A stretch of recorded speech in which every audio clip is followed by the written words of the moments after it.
원주민 인디오 비율이 높지 않던 칠레나 아르헨티나 같은 국가에서는 상대적으로 백인 국가를 지향하기가 쉬웠죠. 그래서 저는 중남미를 인종이라기보다 피부색이라고 하고 싶어요. 왜냐하면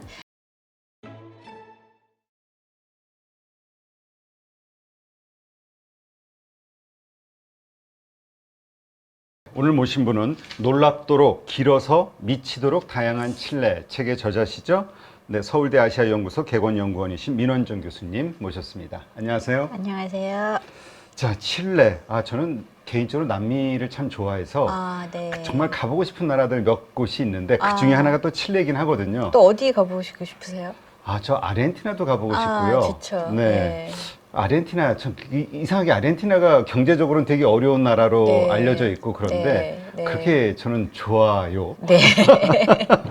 근데 칠레도 네. 왜냐면 이게 세계에서 가장 긴 나라라고 그렇죠. 하잖아요. 네. 이게 보니까 그 4,300km 그렇죠. 그 유럽에다 갔다 오면 관통할 정도로 길다. 네. 네. 그래서 되게 다양한 뭔가 여러 가지가 섞여 네. 있을 것 같은데 네. 네. 일단 이 칠레에 대해서 좀 설명 좀 해주시죠. 이제 개인적으로 칠레는 저에게 애증의 나라예요. 왜냐하면 제가 2004년부터 네. 2020년까지 칠레에서 학생들을 가르쳤고, 그래요? 네, 그리고 이제 지금 한국에 있으면서도 뭐 계속 칠레 온라인으로 뭐 연결하면서 일을 하고 있기 때문에 네. 저에게는 제2의 고향 같은 곳이고, 또 요즘에 많이 회자되고 있는 리튬 트라이앵글의 하나로서 리튬 주요 생산국이기도 하고, 네. 또 중남미에서는 비교적 정치 경제적으로 가장 안정되어 있어서 케이팝을 비롯한 또 심지어 중국의 투자 관점에서도 칠레가 허브 역할을 하고 있기 때문에 중요한 것이죠. 그렇군요. 네. 근데 저희가 남미 하면 네. 그 뭐 여러 가지 쿠데타라든가 아니면은 그 마약 범죄 조직 뭐 이러저런 것들로 인해서 치안이 되게 안 좋은 걸로 알고 네. 있잖아요. 근데 네. 칠레는 좀 다릅니까? 비교적 안정적인데 남미 어디를 가시건 가지 말라는 곳에 가지 말고 관광객 코스로만. 밤에 돌아다니지 말고 또 예를 들면 제 경우에는 브라질의 상파울루에 몇 번 갔을 때 지인이 그 방어 운전을 하시더라고요. 저는 그걸 나중에 알았어요. 네. 왜냐하면 차를 그냥 세워놓고 있을 때도 이렇게 퍽 할 수가 있으니까. 그래서 잘 아는 분의 말을 잘 들으면 괜찮아요. 수많은 관광객들이 가고 있잖아요. 그렇군요. 네. 저도 개인적으로 네. 브라질을 한 3개월 와. 혼자 여행을 했는데 네. 그때 하도 그 치안 이런 것들 걱정 때문에 네. 조언을 받고 네. 주머니마다 $100씩 넣고 뭐 그것도 살려주세요라는 용어 하나만 배워가지고 만약에 강도를 만나면 그냥 돈을 주는 게 네, 낫죠. 아니 돈을 줘도 안 된대. 왜냐면 권총 꺼내는 줄 알고 이렇게 하고 주머니에 돈 있다고 이러면서 직접 당해 보셨나요? 그런 아니요, 일을? 그런 일은 없었는데. 저도 아직은 그런 일은 없었어요. 네. 네. 그렇군요. 네. 근데 어떻습니까? 이 인구라든가 네. 좀 다를 것 같아요. 이 네. 칠레. 왜냐면 이거 워낙 기니까 네. 길다라는 것은 그 기후도 그렇고 네. 뭐 여러 가지 뭐 자연 환경도 상당히 다를 것 같아요. 칠레가 위도 17도에서 52도인가 사이 이렇게 길게 걸쳐져 있거든요. 한번 지도를 한번 함께 다 네. 같이 보시면 이제 세계 지도. 네, 저희가 한번 지도를 봐야 돼. 제가 이제 수업 시간에 한국에서는 이 지도가 낯설죠. 대서양이 중앙에 있는데 이제 칠레에서 제가 수업할 때에는 반대로 태평양이 가운데 있는 지도를 보여주면 학생들이 굉장히 당황했어요. 그래서 제가 이 지도에서 늘 출발을 하는 이유는 세상을 보는 시각이 다르다는 점이죠. 네. 이제 이 지도를 보시면 어떻게 스페인 사람들이 배를 타고 신대륙으로 갔을까가 이해가 되죠. 그러네요. 네. 여기서는 가까운 거죠, 비교적. 그러니까 우리 지구 한 바퀴를 돌아갔다 그렇죠. 이렇게 알고 있는데 네. 지구 한 바퀴 돌아가는 게 아니라 그냥 잠깐 갔는데 콜럼버스는 내가 지구를 돌아서 인도를 발견했나 봐라고 착각한 거잖아요. 그래서 이 지도를 보시면 이제 이렇게 갔구나 하는 걸 알 수 있고 또 이제 거기서 이제 우리가 라틴 아메리카를 한번 이제 라틴 아메리카 보통 우리가 이제 여기잖아요. 네. 이제 이런 지역적 구분도 사실은 이제 멕시코는 지리적으로 북미지만 흔히 이제 우리가 이 북미, 캐나다, 미국을 제외한 멕시코 이하의 지역을 그냥 통칭해서 중남미라고 하고 거기에 이제 칠레가 이 끄트머리에 있죠. 진짜 기네요. 진짜 길고 이 칠레와 아르헨티나 사이에 안데스 산맥이 여기 페루부터 쭉 이어져 있고 또 이 왼쪽에는 태평양이 있고 그래서 칠레는 조금 다른 중남미 나라와는 다른 특성이 있어요. 약간 지형적으로 섬 같죠.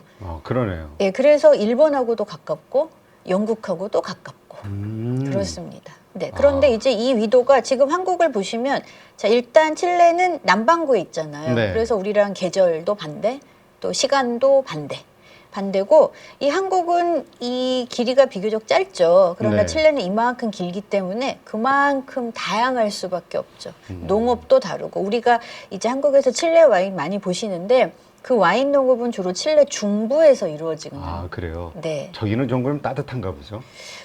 보통 이제 남미라고 하시면 따뜻한 남쪽 나라 생각을 많이 하시더라고요. 그렇죠. 그러나 사계절이 뚜렷합니다. 그래요? 사계절이 뚜렷한 대신에 칠레는 여름에 건조하고 겨울이 우기예요. 네, 그래서 북반구에서는 북향집이 추운 집이라면 칠레에서는 북향집이 따뜻한 집이에요. 그래요? 네. 야, 그러니까 이게 참 맞아. 이게 우리가 자기가 사는 세상의 관습이라든가 패턴을 중심으로 생각하고 그렇죠. 다른 나라나 다른 문화를 네. 잣대를 대기 시작하면 네. 오류가 많이 나는 게 이런 네, 거죠. 그래서 늘 지도를 제가 머릿속에 그려두시라고 뭐 일반인 강좌할 때는 학생들에게도 이 지도가 머리에 있어야 어떻게 이 사람들이 건너가고 왜 다양한가를 딱 볼 수 있죠. 네, 네. 그렇군요. 근데 우리가 사실 중남미 하면은 이게 과거 이제 잉카 문명, 네. 그 잉카 제국을 떠올리고 되죠. 그리고 네. 그러다 보면은 또 막 황금의 엘도라도가 떠오르기도 하고 저도 브라질 간 게 많아요. 그 어렸을 때 한참 젊었을 때 그 황금 네. 도시 막 네. 탐험하는 거 막 가고 네. 싶어가지고 그랬는데 네. 어떻습니까? 이 칠레도 그 잉카 제국 혹은 그 잉카 문명에서 어떤 지역이라고 봐야 될까요? 자, 우리가 보통 중남미 문명을 볼 때 한번 다시 또 지도를 보시면 네. 자, 한번 중남미로 저희가 조금 포커스를 맞춰볼게요. 네. 지도에서. 그러면 보통 이 멕시코를 중심으로 한 중미 지역을 메소아메리카 지역이라고 하고 네. 남미로 내려오면 안데스 문명권이에요. 그래서 네. 크게 문명을 메소아메리카와 안데스 문명권으로 나눠볼 수 있는데 그 잉카 문명은 바로 페루를 중심으로 한 안데스 문명권이죠. 네. 여기 쭉 안데스 산맥이 걸쳐 있으니까요. 예, 그래서 사실 칠레는 이 식민지 시절에는 그렇게 보잘것 없는 곳이었어요. 왜냐하면 너무 지형적으로 다다르기가 힘든 곳이었죠. 네. 그러나 그 엘도라도의 환상은 처음에는 스페인 사람들이 여기가 어떤 곳인지 모르고 도착했는데 가보니까 금도 나오고 뭐 보물이 나오고 이제 그 잉카 문명을 정복할 때 왜 그 마지막 왕이 내가 여기까지 금을 채우면 살려줘 뭐 이런 얘기 많이 돌잖아요. 맞아요. 그 얘기는 그 당시가 잉카 문명이 페루를 중심으로 콜롬비아 또 칠레 이 중부 지역까지 확장했던 시기이기 때문에 네. 어디에서든 금을 조달할 수 있었던 시기였죠. 그러니까 엘도라도가 맞아요. 그리고 그렇군요. 오늘날에도 요즘에 리튬 트라이앵글이 많이 회자되고 있잖아요. 네. 결국은 주요 광물이 바로 이 지역에서 나니까 중남미는 엘도라도가 맞죠. 하긴 그러네요. 그러니까 정말 자원이 풍부한 네. 대륙이라고 봐야 되는 거네요. 그래서 자원의 저주라는 말도 있잖아요. 강대국들로 항상 침탈을 당하니까. 뭐 자원이 그렇게 많은데도 왜 못 살까? 늘 한국에서 그 얘기를 하시잖아요. 맞아요. 뭐 석유가 됐든 뭐가 됐든 광물 네. 자원들은 많이 나오는데 네. 그래서 그런지 무슨 범죄 조직도 이렇게 많이 있고. 아니, 전 아직도 기억나는 게 네. 그 얘기하더라고요. 사실은 아닌지 몰라요. 저는 그냥 교민한테 들은 건데 항상 이 운전을 할 때 네. 사거리에서 첫 번째 쓰지 말라고. 그쵸. 첫 번째 될 것 같으면 그냥 신호 무시하고 통과해 버리라고. 왜냐면 오토바이나 타고 그쵸. 이 권총. 네, 브라질 특히. 네네, 브라질. 뭐 그런 얘기도 듣고 네. 카센터 하는 일이 방탄차 만들어주는 거. 칠레는 그 정도는 또 아니에요. 네. 그러니까 이게 이 같은 중남미라 하더라도 이게 나라마다 다 다른 거군요. 아니 우리가 지도를 보시면 네. 지금 여기 중남미에 33개국이라는 나라가 있고 엄청 많네요. 한국에 비해서 지금 면적을 생각해 보시면 예를 들면 제가 이제 얼마 전에 브라질 포르토알레그레 다녀왔는데 네. 이 오는 길에 멕시코 시티에서 직항을 탔거든요. 네. 제가 비행기 안에서만 18시간 30분 정도를 있었어요. 와. 이게 멕시코에서 한국까지만. 네. 포르토알레그레에서 상파울로까지 1시간 반, 상파울로에서 멕시코 시티까지 한 8시간 반, 7시간 반. 그런데 이렇게 넓은 곳에서 지금 한국도 이 한반도에서 남한에서도 얼마나 지역색이 강하고 음식이 특징이 있고 뭐 정치, 경제, 문화적으로 차이가 있는데 이 넓은 지역이 어디 한 곳이 그렇다고 해서 똑같다라고 말하기는 일반하기 쉽지 않죠. 네. 네. 자, 근데 네. 그 중남미 스페인 문명의 어떤 영향을 받아서 그런가요? 네. 그 유럽형 네. 어떤 그 문화가 참 많은 것 같아요. 칠레도 그 유럽형 국가로서의 정체성을 확립했다라고 네. 이제 책에서 언급을 하셨는데 네, 네, 좀 네. 설명 좀 해주시죠.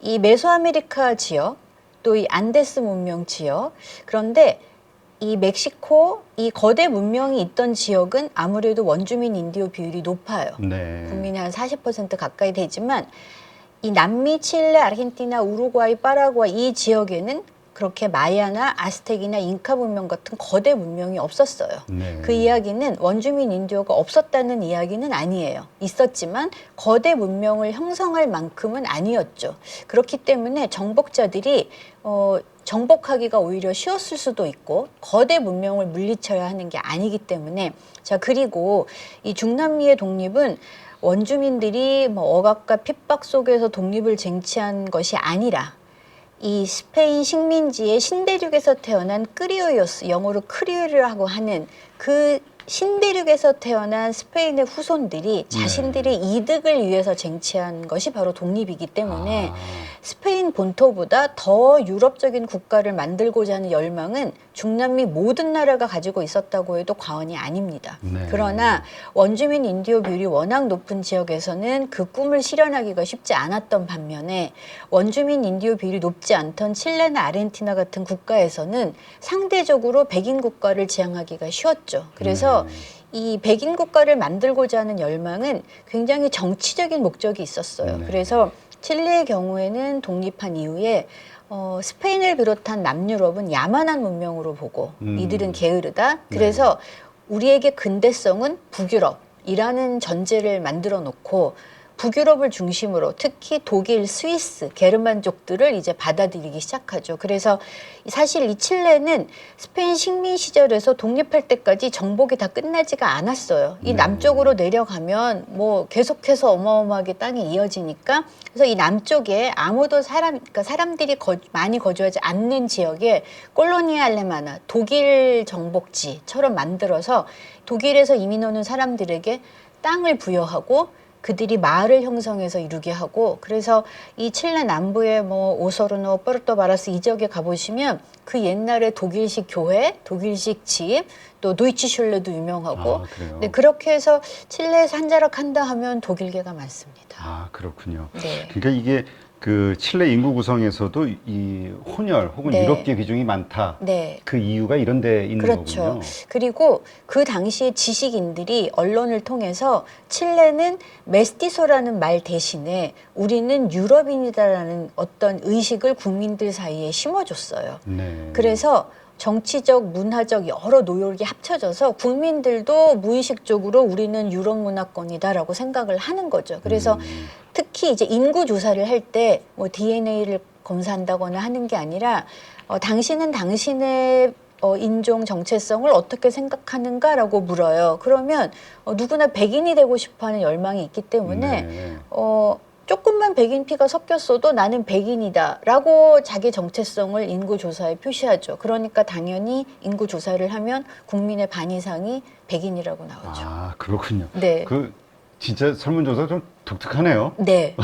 아르헨티나도 그렇고 중남미 나라들이 대부분 설문조사를 내가 정해야 하는 나로 합니다. 아, 그렇군요. 네. 근데 진짜 아까 리튬 허브 네. 말씀하셨는데 제가 잠깐 자료 보니까 이게 세계 매장량이 한 30% 35% 차지하는 네. 1등 매장 네. 국가네요. 네. 엄청나네요. 네, 엄청나고 다시 한번 이 지도를 보시면 이제 여기 칠레, 볼리비아, 아르헨티나 요 지역이 리튬 트라이앵글인데 보시면 볼리비아는 내륙 국가이기 때문에 유통에 문제가 있죠. 네. 바다로 나갈 길이 없어서 이 볼리비아에서는 뭐 광물을 채굴했다 해도 칠레를 통해서 나가야 해요. 아, 그렇군요. 다음 아르헨티나도 어마어마하게 넓은 땅이죠. 그런데 네. 리튬이 있는 이런 광산 지역은 북쪽이죠. 그러면 이 북쪽에서 아르헨티나에 다시 대서양을 통해서 나가는 게 빠를까?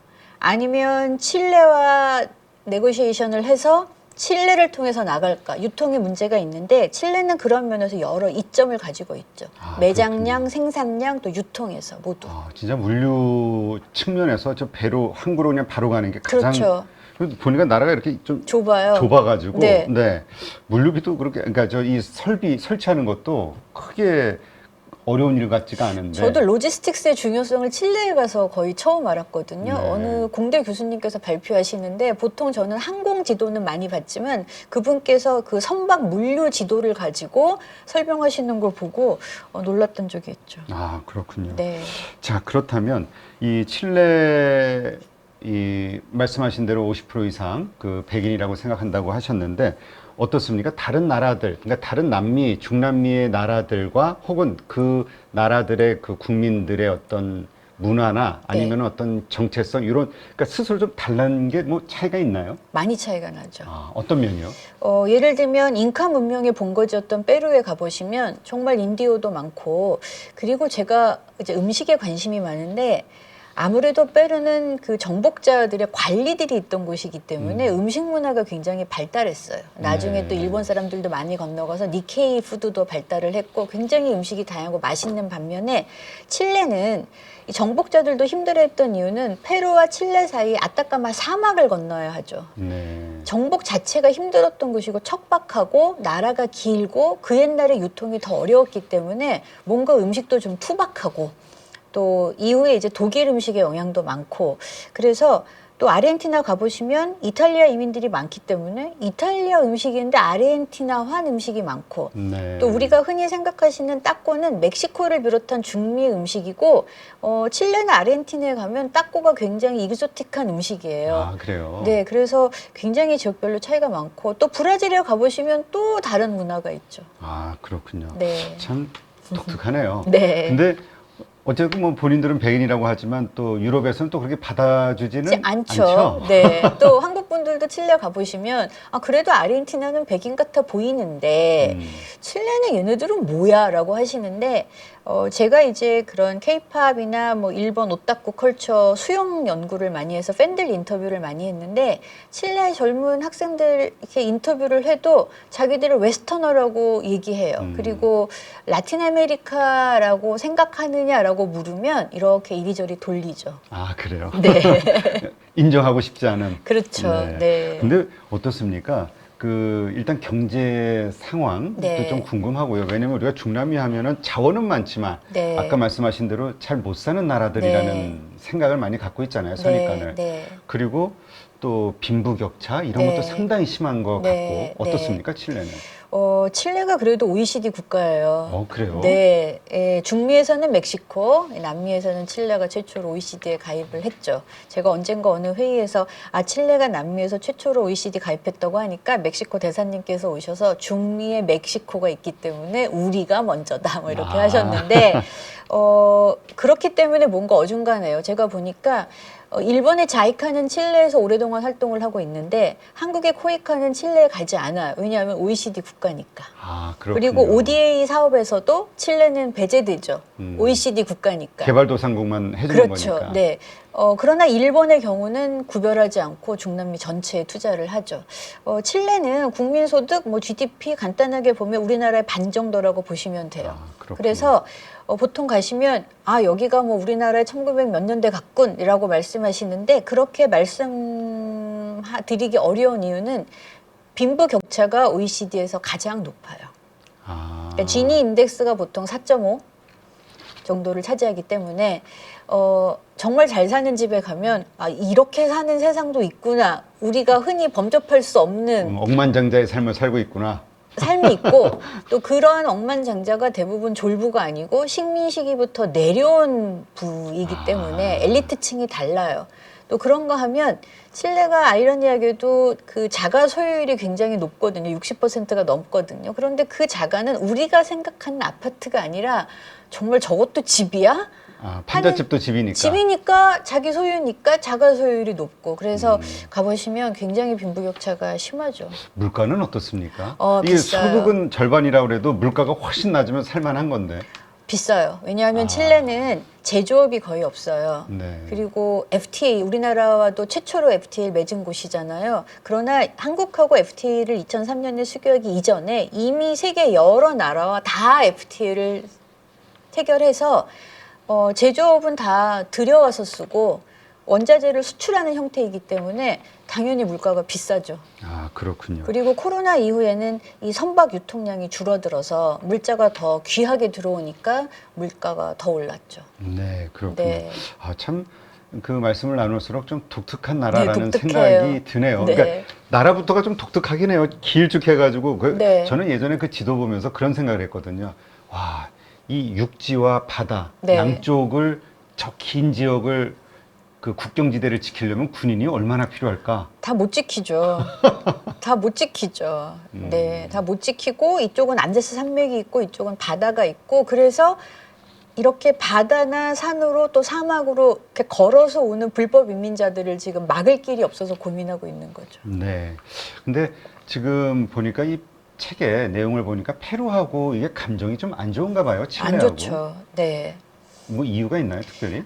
역사적인 무게부터 오늘날의 그 광물의 중요성까지 다 있는데 이제 보시면 지도에 보시면 페루와 칠레가 국경을 맞대고 있는데 자, 오늘날 우리가 리튬 트라이앵글이라고 하고 또 칠레가 세계적인 구리 생산국이잖아요. 네. 이 모든 자원이 아타카마 사막에서 나오는데 이 아타카마 사막이 원래 페루와 볼리비아의 영토였습니다. 그래요? 네, 이 중남미는 왜 도대체 스페인이나 포르투갈로부터 독립할 때 뭐 브라질은 하나의 나라로 독립했지만 어떻게 이렇게 나라가 쪼개졌나는 그때도 결국은 자원 때문에 이권 다툼으로 인해서 결국은 다 쪼개먹기를 해서 나라가 갈라졌고 국경도 그래서 문제가 됐던 거고 자, 이 지역은 사막이기 때문에 페루는 식민지 시절에는 스페인의 부왕령 중에 하나로 막강한 권력을 누리고 남미를 통치하고 네. 칠레는 뭐 우리 밑에 있는 행정구역 정도였고 이 사막을 건너 내려가기가 힘들었는데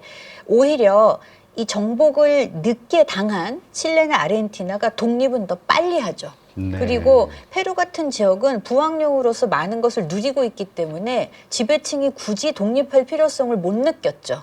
그러나 이쪽 약간 정말 서러운 크리올들이 사는 지역은 우리가 왜 우리가 쟁취하지 해서 독립운동을 일으켰고 칠레가 발빠르게 움직이고 칠레는 독립하면서부터 뭐 독일뿐만 아니라 영국, 뭐 북유럽의 기술자, 뭐 사업체 다 들여와서 발빠르게 준비를 하고 군대도 준비를 해놨었죠. 네. 하면서 이제 볼리비아하고 이 광산 채굴권에 대해서 뭐 세금을 내느냐 마느냐 하는데 볼리비아는 당시에 정치적으로 굉장히 불안정해서 수시로 대통령이 바뀌고 하는 상태에서 너네한테 우리 세금 받으려고 조약을 어겨요. 하니까 칠레 측에서는 아싸 잘 됐다 하고 이제 전쟁을 걸고 그러면서 이제 페루가 볼리비아를 돕겠다고 연합을 결성합니다. 네. 이제 이게 큰 실수였는데 그 당시 페루는 독립 이후에 좀 나태해졌고 독립할 준비도 안 돼 있었고 그러나 반면에 칠레는 차근차근 준비를 하고 있었고 이 상태에서 페루와 볼리비아가 연합을 하면서 결국 칠레에 지게 되죠. 네. 5월 21일이 칠레의 굉장히 큰 국군의 날 같은 날인데 그날이 바로 칠레가 페루와 볼리비아 연합군을 물리친 날입니다. 그렇군요. 그걸 물리치면서 그게 이제 태평양 전쟁이라고 하는데 19세기 말에 그래서 볼리비아는 이렇게 바다로 가는 길을 잃고 내륙 국가가 됐고 페루 입장에서도 오늘날 광산의 보고인 이 아타카마 사막을 잃었고 네. 칠레는 이 전쟁에서 승리함으로써 그때부터 이제 국가를 발전시킬 기초를 차지한 거잖아요. 네. 그때부터 이제 광업을 발달시키고 이 칠레 북부 사막에 세계에서 가장 별을 관측하기 좋은 알마 프로젝트라고 있는데 그 알마 프로젝트 관측소도 바로 이 칠레 아타카마 사막에 있고 페루에서 얼마나 지금 입장이 얄밉고 그러겠네요. 네, 그런데 이제 2000년대 들어서 페루와 볼리비아 두 나라가 모두 칠레의 국제사법재판소에 소를 걸어요. 네. 그런데 이제 페루 입장에서는 당시에 이제 그 바다 영역까지 너무 칠레가 많이 가져갔다 해서 그때는 국제사법재판소가 페루의 손을 들어줘서 적정선에서 페루가 승. 그런데 볼리비아의 경우에는 너네가 이미 이때 조약을 맺었고 너네가 조약을 어겼고 이후에 다시 조약을 맺었는데 지금 그걸 가지고 클레임을 거니 그래서 볼리비아는 패. 아, 그렇군요. 그래서 이 세 나라 관계는 좋을 수가 없죠. 근데 우리가 이 중동 지역을 보면은 네. 사실 그 뭐라 그럴까요? 그 종교도 그렇고 인종도 같은데 뭐 이렇게 좀 잘라가지고 생기는 여러 가지 갈등 문제가 있잖아요. 네, 네, 네. 여기는 어떻게 봐야 됩니까? 인종. 저는 중남미를 인종이라기보다 피부색이라고 하고 싶어요. 아. 왜냐하면 스페인이 신대륙을 발견할 때 이미 스페인이 7세기가 넘는 기간 동안 아랍의 지배를 받아서 많은 혼혈이 이루어졌고 또 그 사이에 유대인도 살고 있었고 아랍의 지배를 받기 전에 뭐 비시고트족이라고 해서 여러 인종의 지배를 쭉 받던 지역이라 그래서 우리가 스페인이나 포르투갈 분들 보면 조금 유럽인들과 조금 다르잖아요. 네, 약간 좀 독특한 그 남미의 그 매력이 안토니오 있어요. 반데라스나 뭐 예, 이런 배우들 약간 까무잡잡하면서 네, 매력 있는. 이게 스페인어로 모레노라고 하는데 뭔가 털 색깔은 약간 브라운과 검은색의 중간인데 골격은 서양인 같고 왜 유럽 분들이 그래서 피레네 이남은 유럽으로 안 친다 뭐 자기들끼리 그런 말도 있을 정도로 그래서 그렇게 혼혈이 이루어진 상태에서 신대륙에 와서 원주민과 혼혈이 이루어졌고 또 독립 이후에 유럽 여러 나라에서 중남미로 이주를 했기 때문에 명백하게 어떤 인종이다라고 말하기가 힘들죠. 아, 그냥 피부색을 보면서 아, 나랑 이렇게 비슷한 동질감을 느끼는 정도. 네, 이렇게 봐야 그래서 되는 거군요. 인류학적으로도 중남미에서는 네 아이의 피부색이 무엇인지 너도 모른다라는 말이 있을 정도로 아주 확률이 적긴 하지만 백인 부모 사이에서 흑인 아이가 나올 수도 있죠. 야, 그 네. 일반적인 나라에서는 그러면 진짜 한참 싸울 일인데. 네. 그러나 여기는 워낙 그 혼종이 다양한 곳이기 때문에 문화적으로도 페루나 볼리비아에 가면 인디오 문화가 많이 있고 칠레는 아무래도 인디오 문화가 그렇게 많지 않고 네. 네, 그렇군요. 네. 근데 그 국경 지역에 보니까 아르헨티나도 있는 것 같은데 아르헨티나하고는 어떻습니까? 이 원래 국경 지대가 이렇게 사이에 두고 있으면 사이들 아까 그 볼리비아나 페루처럼 다 안 좋던데. 그 정도까지는 아니에요. 그리고 그래요? 아르헨티나는 사실 이 말비나스 제도 영토 때문에 지금도 사실은 논쟁 중에 있죠. 왜냐하면 이 남쪽에 이 해안선이 굉장히 복잡하고 섬이 많은데 수천 수만 개의 섬인데 영토를 가르기가 명확하지 않은데 이제 칠레하고 아르헨티나가 독립 무렵에도 늘 아웅다웅 하다가 사실은 칠레가 페루와 볼리비아하고 태평양 전쟁을 벌일 무렵에 아르헨티나가 이때다 하고 조금 더 차지했어요. 칠레가 약간 관심이 덜할 때. 그러나 전쟁까지는 가지 않았고 사실은 이 남극으로 가면 남극은 주인이 없는 땅이잖아요. 그러나 실질적인 영유권은 칠레가 행사하고 있고 우리나라 극지연구소에서도 남극의 세종기지를 갈 때에는 칠레를 통해서 가고 칠레와 협상을 하고 또 중남미 여러 나라들도 남극의 연구소가 있을 때에는 칠레를 통해서 가야 되기 때문에 얄미워하지만 협력을 해야 하고 제가 칠레 사람들을 보면 아르헨티나는 그래도 뭔가 묘하게 쿨하다, 멋지다 이렇게 보는 경향이 있어요. 그게 이제 백인 국가이기도 하고 또 이태리 음식이 많기도 하고 제가 살 때 보면 똑같은 소스인데 상표가 같은데 칠레에서 파는 것보다 아르헨티나가 더 맛있게 느껴졌고 또 맛있어요. 그래서 아르헨티나와는 그렇게까지 없지만 그러나 이제 요즘 들어서 베네수엘라에서 온갖 그 조직 범죄단이 드디어 남미까지 막 퍼지고 있어서 네. 아르헨티나 밀레이 정권에서 너네가 잘 못 막아줘서 얘들이 여기까지 오지 않냐라고 지금 약간 불평을 하고 있다고 합니다. 그렇군요. 네. 그래서 그 칠레 네. 말씀하시는 걸 이렇게 봬도 되게 그 사랑하는 마음이 아, 애정이 제가요? 얼굴에 아까 애정이라고 하셨는데 애정만 가득 담기신 것 같은데. 거기 살 때는 증도 많았고 월급 받고 사느라고 네. 제가 칠레 사랑하나 봐요. 네. 네, 알겠습니다. 네.